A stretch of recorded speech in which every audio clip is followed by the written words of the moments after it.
નમસ્કાર ગુજરાત, ફરી સ્વાગત છે આજના તાજા હવામાન સમાચાર વિડીયોમાં। તો આજે તારીખ 5/12/2025 અને વાર થયો છે શુક્રવાર। ત્યારે મિત્રો હવામાન વિભાગની મહત્વપૂર્ણ જે અપડેટ આવી રહી છે કે દિતવા, કોટા અને સેનિયર વાવાઝોડું હતું તે અત્યારે લેન્ડફોલ થઈ ગયું છે અને ગુજરાત માટે છે તે ખતરોથી ખાલી નથી, કારણ કે હવામાન વિભાગની મહત્વપૂર્ણ અપડેટ આવી છે કે આગામી 5 વર્ષ જેટલો શિયાળો છે તે રેકોર્ડ તોડી નાખવાનો છે। તે હવે ડિટેલ સાથેના વિડીયોની શરૂઆત કરીએ। બીજા નંબર ઉપર ગુજરાત રાજ્ય પર જે લગાતાર ખતરો બની રહ્યો છે વરસાદનો, તે લઈને પણ સૌથી મોટા સમાચાર આવી રહ્યા છે, જેના વિશે વાત કરવાની છે। અને અંબાલાલે આખા ડિસેમ્બર મહિનાનો પ્લાન જે છે તે આપી દીધો છે।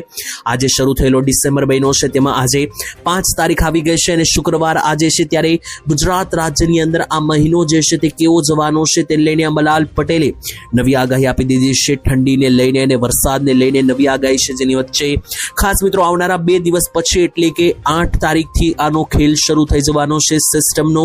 બંગાળની ખાડીની અંદર જે રીતની સિસ્ટમો બની રહી છે તે જોતા એવું લાગી રહ્યું છે કે ફરી એકવાર ભર શિયાળે મેઘતાંડવને લઈને ગુજરાત રાજ્યમાં નવી આગાહીઓ સામે આવી રહી છે, જેના વિશે આજના આ વિડીયોની અંદર આપણે વિસ્તારથી વાત કરવાની છે। ત્યારે ચાલો મિત્રો એક પછી એક મહત્વના સમાચારો જે આવી રહ્યા છે તેના વિશે શરૂ કરીએ, વિડીયોની અંદર માહિતી મેળવીએ। તેની પહેલા તમને જણાવી દઉં તો ઘણા બધા ભાગોની અંદર હજુ પણ વાદળીય સિસ્ટમો જે છે તે એક્સટેન્ડ થઈ રહી છે અને બની રહેશે। આવતીકાલે 6 તારીખ છે અને 6 તારીખથી જે છે તે ગુજરાત રાજ્ય પર વાદળો આવવા જઈ રહ્યા છે। ત્યારે એક સાથે બે સિસ્ટમનો ખતરો ગુજરાત રાજ્ય પર તોડાઈ રહ્યો છે। કઈ છે બે સિસ્ટમ, એના ઉપર પણ મારે તમને વિસ્તારથી માહિતી આપવાની છે અને સાથે જ આગાહી શું છે અને ખાસ કરીને ગુજરાતનું હાલનું વાતાવરણ શું છે, બધી માહિતી આપીએ તેના પહેલા તમે આ ચેનલને જો સબસ્ક્રાઇબ નથી કરી મિત્રો ચેનલને સબસ્ક્રાઇબ કરી દેજો અને તમે આ વિડીયો કયા ગામથી જોઈ રહ્યા છો એ કોમેન્ટમાં લખીને વિડીયોને લાઈક કરી દેજો, જેથી તમને આવા દરરોજ હવામાન સમાચાર સૌથી પહેલા મળી જાય। અને આ વિડીયોને તમે અંત સુધી જોઈ લેશો તો હવામાનને લગતા બીજા કોઈ પણ વિડીયો તમારે જોવાની જરૂરિયાત નહીં રહે, તો આ વિડીયોને અંત સુધી જોઈ લેજો। અને ખાસ આજે તારીખ 5 ડિસેમ્બર 2025 અને શુક્રવાર, ત્યારે આજના આ વિડીયોની અંદર આપણે કયા મુદ્દાઓ વિશે વાત કરવાની છે ચાલો લિસ્ટ બનાવીએ। તો ચાલો આજે 5 તારીખ અને શુક્રવાર થયો છે ત્યારે આજની વાત કરીએ તો મિત્રો આજના વિડીયોની અંદર 2 થી 4 મુદ્દાઓ પર આપણે ફોકસ કરવાનું છે, જેમાં પ્રથમ મુદ્દો આપણો રહેવાનો છે ગુજરાત રાજ્યના હાલના વાતાવરણ વિશે મારે તમને માહિતી આપવાની છે। ગુજરાત રાજ્યનું હાલનું વાતાવરણ કેવું જોવા મળશે, આવનારા 2-3 દિવસ કેવા જોવા મળશે, કારણ કે એક સાથે બે સિસ્ટમો બની રહેશે, તો એ બંને સિસ્ટમો ઉપર મિત્રો બીજા નંબર ઉપર આપણે વાત કરીશું વાવાઝોડાની સિસ્ટમ વિશે।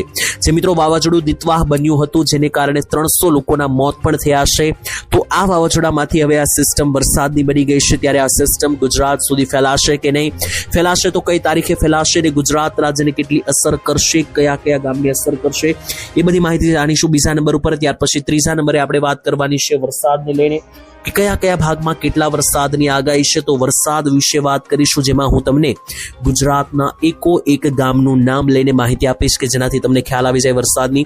અને સૌથી છેલ્લે ચોથા નંબર ઉપર સૌથી મહત્વની અને જાણકારી માહિતી રહેશે આપણી અંબાલાલ પટેલની આગાહી કે જે મિત્રો આખા મહિનાને લઈને અંબાલાલે આપી છે, એના ઉપર વાત કરીશું।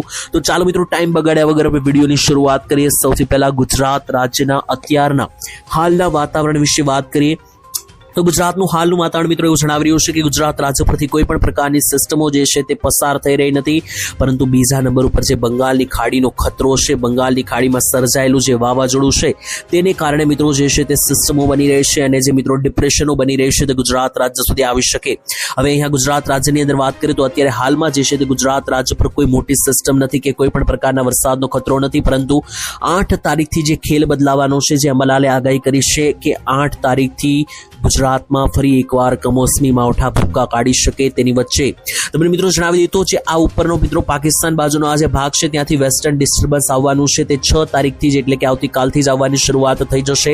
અને બીજા નંબર ઉપર નીચેની બંગાળની ખાડીની પણ આ જે સિસ્ટમ છે એને લઈને પણ તારીખ વિશે આગળ વાત કરીએ, પરંતુ તેના પહેલા ગુજરાતના હાલના વાતાવરણ વિશે તમને છેલ્લા શબ્દોમાં જણાવું તો ગુજરાતમાં અત્યારે વરસાદની તો કોઈ આગાહી નથી, આવનારા દિવસોમાં 100% આગાહી રહેશે। કઈ તારીખ છે, કયો વાર છે આગળ જાણીશું, પરંતુ હાલના વાતાવરણ મુજબ ગુજરાતમાં અત્યારે શિયાળો ચાલી રહ્યો છે અને ધમાકેદાર ઠંડી માટે હવે તૈયાર રહેજો। બીજા નંબર ઉપર ચાલો હવે હું તમને સિસ્ટમ વિશે સમજાવું તો પહેલી સિસ્ટમ મિત્રો જે છે તે છે બંગાળની ખાડીમાં બનેલી દિતવાહ નામના વાવાઝોડાની સિસ્ટમ। જોઈ લો મિત્રો આજે હું દિતવાહ લખી રહ્યો છું, એ સિસ્ટમ છે પહેલા નંબરની સિસ્ટમ કે જે વચ્ચે રહેલું ગુજરાત છે તેને ટાર્ગેટ કરશે। આ પીળા સર્કલમાં મિત્રો રહેલું છે તે આપણું ગુજરાત છે અને આજે દિતવાહ નામના વાવાઝોડાની સિસ્ટમ છે તે લગાતાર જે છે તે મિત્રો આગળ વધવાની છે, આ રીતની આગળ વધશે। અને ખાસ અંબાલાલ પટેલે પણ આગાહી કરીને જણાવી દીધું છે કે 8 તારીખથી જે છે તે આ દિતવાહ નામના વાવાઝોડાની સિસ્ટમ ગુજરાત રાજ્ય પર કમોસમી માવઠા અને ઝાપટા લાવી શકે. અંબાલાલે આગાહી કરતા જણાવ્યું છે કે 8 થી 18 તારીખ અને ત્યાર પછી 18 થી 24 તારીખ બંગાળની ખાડીની સિસ્ટમ ગુજરાતને કમોસમી માવઠાનો માર આપી શકે. ત્યારે બીજી સિસ્ટમ મિત્રો છે તેના વિશે પણ તમને અપડેટ આપું તો બીજી સિસ્ટમ ઉપરથી આવી રહી છે, એટલે કે આ જે મિત્રો ઉપરનો ભાગ તમે જોઈ રહ્યા છો આ છે પાકિસ્તાન લાગુનો જે ભાગ. ત્યાં મિત્રો જે છે તે એક વેસ્ટર્ન ડિસ્ટર્બન્સ બની રહ્યું છે અને આ વેસ્ટર્ન ડિસ્ટર્બન્સ 6 તારીખથી જ ગુજરાત રાજ્યમાં વાદળોનું ઝુંડ જે છે તે મોકલી રહ્યું છે. તો આમ 6 તારીખથી વેસ્ટર્ન ડિસ્ટર્બન્સની સિસ્ટમ અને 8 ડિસેમ્બરથી દિતવાહ નામના વાવાઝોડાની જે લો પ્રેશરવાળી સિસ્ટમ છે એને કહી શકો કે છૂટી પડેલી સિસ્ટમ છે તે ગુજરાત રાજ્ય સુધી આવી શકે.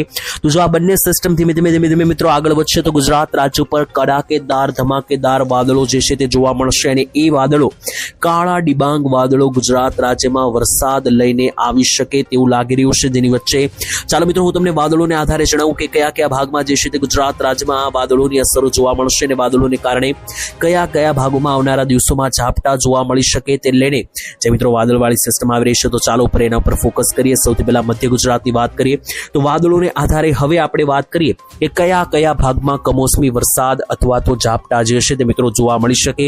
તો જોઈ લો મિત્રો આખા મધ્ય ગુજરાતનો પટ્ટો છે અને આ મધ્ય ગુજરાતનો જેટલો પણ આ ભાગ છે ત્યાં મિત્રો આગળ જઈને વાદળો જે છે તે મિત્રો 99 થી 90% રેન્જના જોવા મળી રહ્યા છે. જેને લઈને જોઈ લો મિત્રો તો અહીંયા ખાસ કપડવંશથી લઈને અમદાવાદ, ધોળકા, નડિયાદ, ગોધરા, દાહોદ, પંચમહાલ, લુણાવાડા, વિરમગામથી લઈને વડોદરા, છોટાઉદેપુરના વિસ્તારો છે તો આ બધા જ મધ્ય ગુજરાતના પટ્ટાની અંદર જે છે તે ઝાપટાવાળી સિસ્ટમો બની શકે, કારણ કે વાદળો અહીંયા પૂરેપૂરા અંશમાં જોવા મળી રહ્યા છે. તો વાદળો અહીંયા વાદળછાયું વાતાવરણ પણ જોવા મળી શકે અને 6 તારીખ બાદ અહીંયા ઝાપટાની પણ આગાહી બની શકે. ત્યાર પછી ઉત્તર ગુજરાતની વાત કરીએ તો ઉત્તર ગુજરાત ઉપરથી પણ એક વાદળોનું ઝુંડ પસાર થતું અહીંયા જોવા મળી રહ્યું છે અને આખો ઉત્તર ગુજરાતનો પટ્ટો છે તેની વચ્ચે કયા કયા ભાગમાં વાદળોનું ઝુંડ જે છે તે દેખાઈ રહ્યું છે અને તેને આધારે ઝાપટા પડી શકે. તો જોઈ લો મહેસાણાથી લઈને રાધનપુર, સાંતલપુર, દિયોદર, થરાદ, પાટણના વિસ્તારોથી લઈને બનાસકાંઠાના વિસ્તારોથી લઈને સુઈગામ, પાલનપુર, ખેડબ્રહ્મા, સાબરકાંઠા, હિંમતનગરથી લઈને અરવલ્લી લાગુનો જેટલો પણ આ ઉત્તર ગુજરાતનો પટ્ટો છે આ બધા જ ભાગોની અંદર મિત્રો જોઈ લો તો મજબૂત કાળા ડિબાંગ વાદળો બની રહ્યા છે અને આ વાદળો જે છે તે આવનારા દિવસોમાં ઝાપટાઓ જે છે તે આ ભાગોમાં લઈને આવી શકે. કચ્છમાં પણ તમે જોઈ લો તો આખા કચ્છ ઉપરથી જે છે તે મિત્રો વાદળછાયું વાતાવરણ 6 તારીખથી જે છે તે અહીંયા જોવા મળી રહ્યું છે. તો 6 તારીખથી મિત્રો કચ્છમાં પણ ફરી એકવાર ઝાપટાનો માર શરૂ. તો મિત્રો આ હતી આજના હવામાન વિભાગની મહત્વપૂર્ણ અપડેટ. જો સારી લાગી હોય તો તમે ક્યાંથી જોઈ રહ્યા છો તો વિડીયો કોમેન્ટમાં જણાવજો. જય હિન્દ, જય ભારત.